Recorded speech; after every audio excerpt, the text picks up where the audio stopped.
Hi friends, మీ దగ్గర UAN number ఉందా? మీరు ప్రతి నెల జీతం మరియు జీతం నుండి పిఎఫ్ కట్ అవుతున్న ఉద్యోగుల అయితే ఈ వీడియో మీకోసమే. ఈపీఎఫ్లో రూల్స్ మారాయి. పిఎఫ్ విత్డ్రా రూల్స్ మీ టెక్ హోమ్ శాలరీ అట్లాగే పెన్షన్ క్లెయిమ్స్ విషయంలో కేంద్ర ప్రభుత్వం మరియు ఈపీఎఫ్ కీలక నిర్ణయాలు తీసుకున్నాయి. ఈ మార్పుల వల్ల మీకు వచ్చే లాభమా లేక మనకి నష్టమా, అసలు పిఎఫ్ ఖాతాదారులు ఏం తెలుసుకోవాలి? ఈ వీడియోని క్లియర్గా లాస్ట్ వరకు ఎండ్ వరకు చూడండి.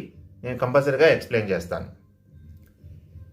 ఇంతకుముందు అత్యవసర పరిస్థితి వస్తే పిఎఫ్ అకౌంట్లో ఉన్న మొత్తం డబ్బును అడ్వాన్స్గా విత్డ్రా చేసుకునే వెసులుబాటు ఉండేది. కానీ ఇప్పుడు కొత్త నిబంధనల ప్రకారం మీరు ఉద్యోగంలో ఉన్నంత కాలం పార్షియల్ విత్డ్రా మాత్రమే చేసుకునే వెసులుబాటు కల్పిస్తున్నారు. మీ అకౌంట్లో కనీసం 25% బ్యాలెన్స్ అనేది ఖచ్చితంగా మెయింటైన్ చేయాలి.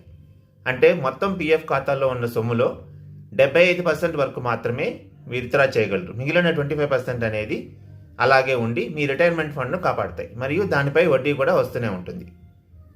ఇంతకుముందు పిఎఫ్ విత్డ్రా చేసుకోవాలంటే చాలా సింపుల్ అయిపోయింది. ఇంతకుముందు మెడికల్ బిల్లు, పెళ్ళి, ఇల్లు కట్టడం, చదువు ఇలా ఏకంగా 13 వేరు రకాల రూల్స్ ఉండేవి. ఇప్పుడు వాటన్నిటినీ కేవలం 3 కేటగిరీలుగా మార్చారు. 1 అత్యవసర అవసరాలు, 2 గృహ అవసరాలు, 3 ప్రత్యేక పరిస్థితులు. అంతేకాదు, మీరు పిఎఫ్ అకౌంట్ ఓపెన్ చేసి 12 నెలల సర్వీస్ పూర్తి చేసుకుంటే చాలు వీటి కోసం అప్లై చేసుకోవచ్చు. పిల్లల చదువుల కోసం గరిష్టంగా 10 సార్లు, పెళ్లిళ్ళ కోసం 5 సార్లు విత్డ్రా చేసుకునే అవకాశం కల్పించారు. జీతం కటింగ్స్ మరియు కాంట్రిబ్యూషన్స్. కొత్త లేబర్ కోడ్ల ప్రకారం చట్టబద్ధమైన పరిమితి కంటే ఎక్కువ విరాళం ఇవ్వాలనుకుంటే దాన్ని వాలంటరీ కంట్రిబ్యూషన్ అంటారు. ఉద్యోగి లేదా కంపెనీ ఈ కాంట్రిబ్యూషన్ ఎప్పుడైనా తగ్గించుకునే లేదా వెసులుబాటు ఉంటుంది. దీనివల్ల ప్రైవేట్ ఉద్యోగులకు చేతికొచ్చే జీతం పెరిగే అవకాశం లభిస్తుంది.